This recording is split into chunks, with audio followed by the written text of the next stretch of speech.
We call on President Putin to stop this war immediately. We draw all his forces from Ukraine without conditions and engage in genuine diplomacy now. NATO allies have stepped up support for Ukraine, helping to uphold the country's right of self-defense as enshrined in the UN Charter. Today, ministers addressed our immediate response to the crisis and the longer-term implications for Euro-Atlantic security. We have already strengthened our deterrence and defense on land, in the air and at sea.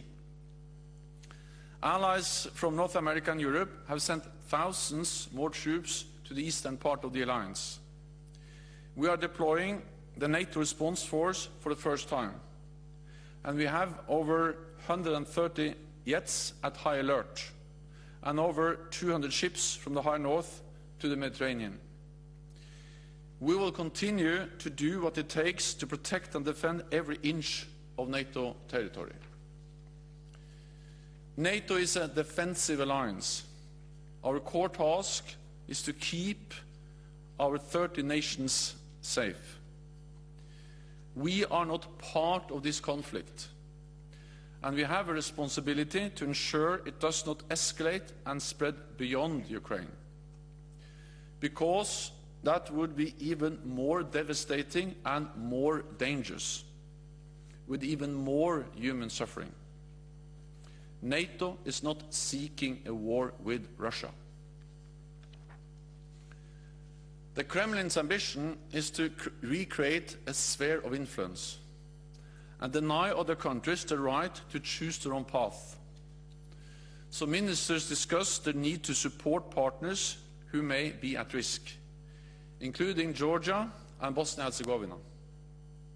Russia's aggression has created a new normal for our security, where fundamental principles are contested through the use of force, and we face the threat of conflict for years to come.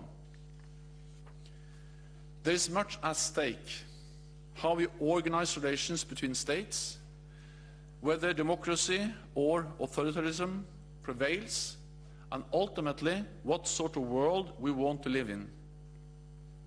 Ministers agreed that NATO's relationship with Russia has fundamentally changed for the long term, but we remain committed to keeping channels for diplomacy and deconfliction open, to avoid any unintended escalation, misunderstanding or miscalculation.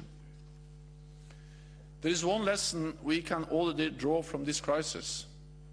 To keep our nation safe, we need North America and Europe standing together in NATO in strategic solidarity. At this dangerous moment, no country and no continent can go it alone. President Putin has failed to divide us.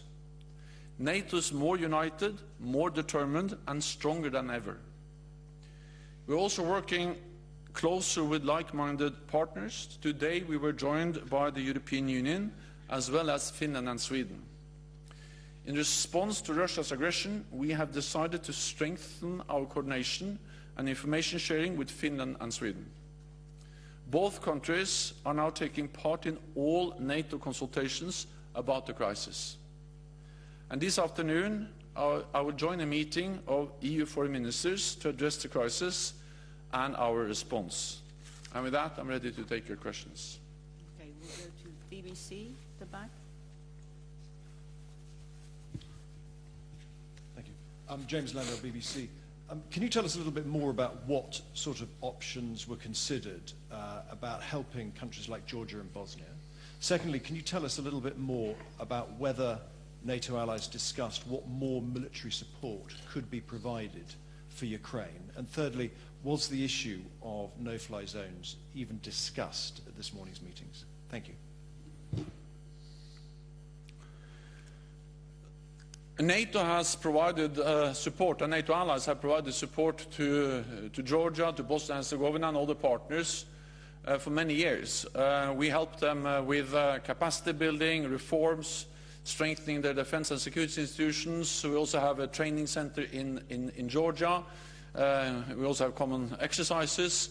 And of course we have different kinds of activities with different countries, different partners.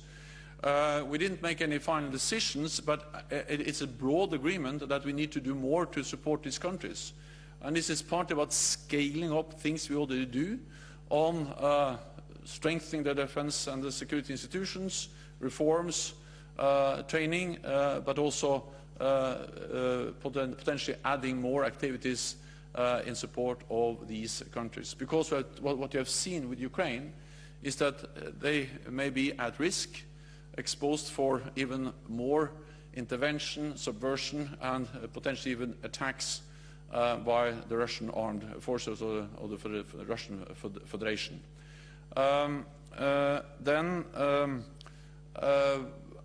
NATO allies provide support to Ukraine.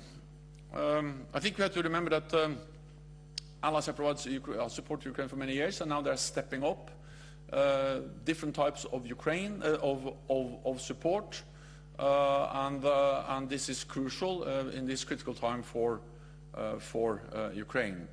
On a no-fly zone, it was mentioned at the same time. Allies agree that we should not have NATO planes operating over Ukrainian airspace or NATO troops on Ukrainian territory. CNBC. Thank you, Secretary General Steve Sedgwick, CNBC.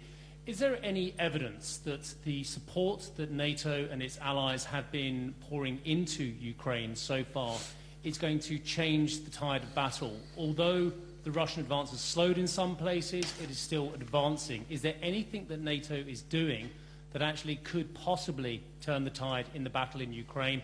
And secondly, if I may, sir, have the events around the nuclear facility, the nuclear plant in Ukraine, and the ramifications from that changed the mindset of NATO at all? I just wondered what the conclusion was in the meeting about that. Thank you.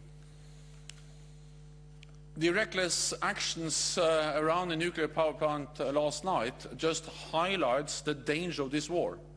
War is dangerous, and to have military operations, conflict, fighting going around the nuclear power plant adds to the danger.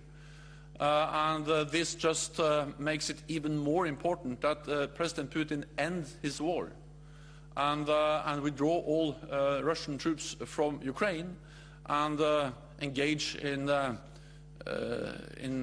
diplomatic efforts in good faith. So that was the message from ministers today, and it's just underpinned by the potential danger of also a nuclear disaster related to this war, or as part of this war. First point was about, is there anything about the military ammunition and supplies that are going into Ukraine? Is that changing the battle at all? Is it likely to? Yeah. What we've seen is that President Putin totally underestimated the strength of the Ukrainian armed forces. And they have been able to push back, to fight back, and to slow down the Russian advances. And this is first and foremost a result of the courage of the Ukrainian armed forces, and also the support and the courage of the Ukrainian people and the leadership, President Zelensky, which is really strengthening the morale of the Ukrainian armed forces and the Ukrainian people. We have helped them because NATO allies have trained and equipped the Ukrainian armed forces for many years. We started in 2014. And the NATO allies, especially the United States, the United Kingdom, Canada, but also Turkey have provided equipment, military aid, and we have trained tens of thousands of Ukrainian forces. And they are now on the front line. So this support has proven to be crucial for the strength of the Ukrainian army. And we are now stepping up support with more supplies. And I think also we have to realize that compared to where the Ukrainian army was in 2014, the training NATO allies have provided, the equipment NATO allies have provided since 2014 has made the Ukrainian army much better trained, much better equipped, much better commanded, and much stronger. And this is the reason why they are able to push back the way they are able to do. Okay. Go to Interfax Ukraine.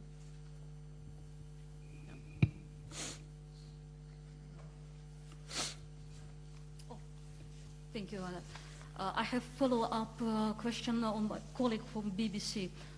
Secretary General, even General Breedlove, former SECURE, expressed an opinion that NATO and US have to provide, as soon as possible, help to Ukraine and to close partially with humanitarian purpose only sky in Ukraine. All Ukrainians are begging for this. Do you think at some point allies can review this position?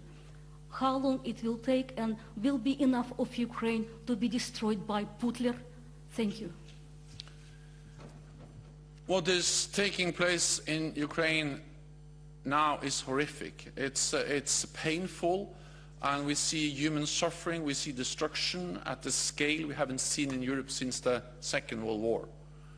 And I would like to commend the courage of the Ukrainian people standing up against the Russian invasion, standing up against Putin's forces.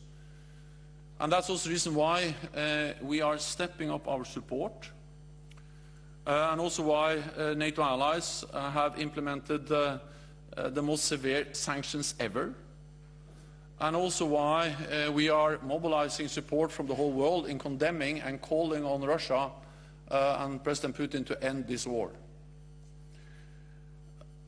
At the same time, we have a responsibility as NATO allies to prevent this war from escalating beyond Ukraine, because that will be even more dangerous, more devastating, and will cause even more human suffering. So we have made it clear that we are not going to move into Ukraine, neither on the ground or in the Ukrainian airspace. And of course, the only way to implement a no-fly zone is to send NATO planes, fighter planes, into Ukrainian airspace, and then impose that no-fly zone by shooting down Russian planes. And our assessment is that we understand, believe that if we did that, we'll end up with something that could end in a full-fledged war in Europe, involving many more countries, and causing much more human suffering. So that's the reason why we make this painful decision to impose heavy sanctions, provide significant support, stepping up support, but at the same time not involving NATO and NATO forces directly in the conflict in Ukraine, neither on ground or in the airspace. Spiegel. Markus Becker with Der Spiegel. Mr. Secretary General, you said that the